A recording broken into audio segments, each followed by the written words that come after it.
Hi, my name is Anne-Marie Silvey. I have been blessed with the opportunity to narrate a number of books on Audible. This particular series is called the ArcKnight Chronicles. The first book in this series is called Ardent. This series was written by Alexia Purdy. If you happen to like werewolves and adventure and romance, then I recommend this series to you.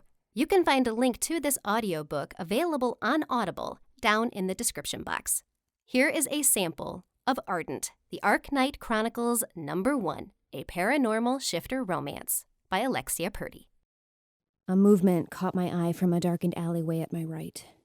I clutched my useless, soaked jacket and scurried past the ominous opening, hoping to avoid any unwanted attention.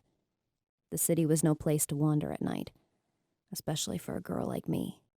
Even the humans were smart enough to stay indoors and out of the desolate avenues, crooks, and crannies of the city, especially when the dark skies poured out endless rain. "Hey!" A voice hit me from behind, and I craned my neck around to get a peek without stopping.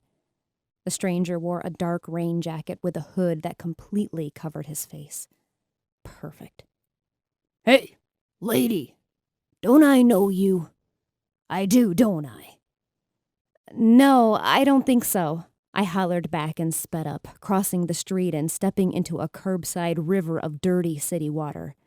I gasped as the freezing liquid hit my skin and soaked through my socks and shoes. I'd have to dry them out somehow, if I could even find a dry enough place. Every doorway, every staircase I passed was locked up tight for the night. If I came across any viable shelters, it would be a blessing. The way things were looking, I was going to shrivel up and die from pneumonia before anything good happened.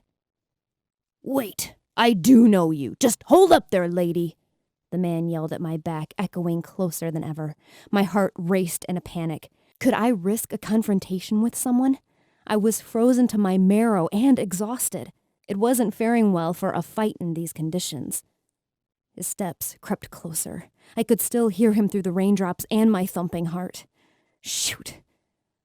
"I'm sorry, I'm really in a terrible rush." My body jerked back as the words left my lips, and he grasped my jacket, giving it a good, hard tug. "I'm talking to you. Don't you know it's rude to ignore someone?" A haughty chuckle escaped the man's throat as I managed to peer up through the hard rain slamming into my face. I was sprawled onto my knees as he pulled me to the ground.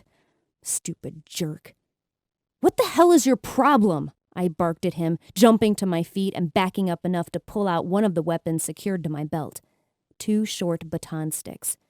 They weren't my favorite weapons, but they'd been the only ones I'd been able to grab before they tossed me out of the ArcKnight Palace.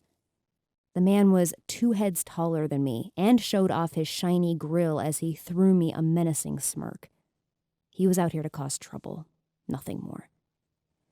I cracked my neck, readying for the struggle. At least it would warm me up in this icy rain. "Got yourself some pretty sticks, I see." He swatted at one of my arms, smacking the back of my hand hard. It stung enough I stepped back, taking in a quick sniff of wet, earthy air. "You shouldn't have done that." I jolted forward, swinging my arm in a full arc to slam one of my batons against his temple. The satisfying crack and his subsequent stumble felt incredible. It'd been weeks since I'd actually sparred with someone, but a street fight would definitely do the trick to oil up my skills. Before he could recover, I kicked his thigh with the heel of my boot, right where the muscle would spasm and give, bringing the giant man crashing to the ground. I miscalculated a spin kick toward his face by a millisecond and joined him on the ground as he grabbed my ankle and pulled me off my feet. My breath rushed from my lungs as I slammed against the concrete.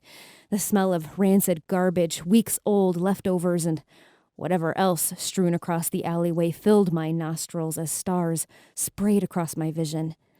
Staring up into the darkened, cloudy night sky, I considered calling my wolf forward. I hated shifting to fight a human, and this man was nothing more than a mere mortal. But he had almost over 200 pounds, plus a few feet on me. Even with his clumsy, oversized body, he was faster than I'd given him credit for. He'd bested me with nothing more than a mere snatch of my legs. If things didn't turn in my favor, I wouldn't have any other choice.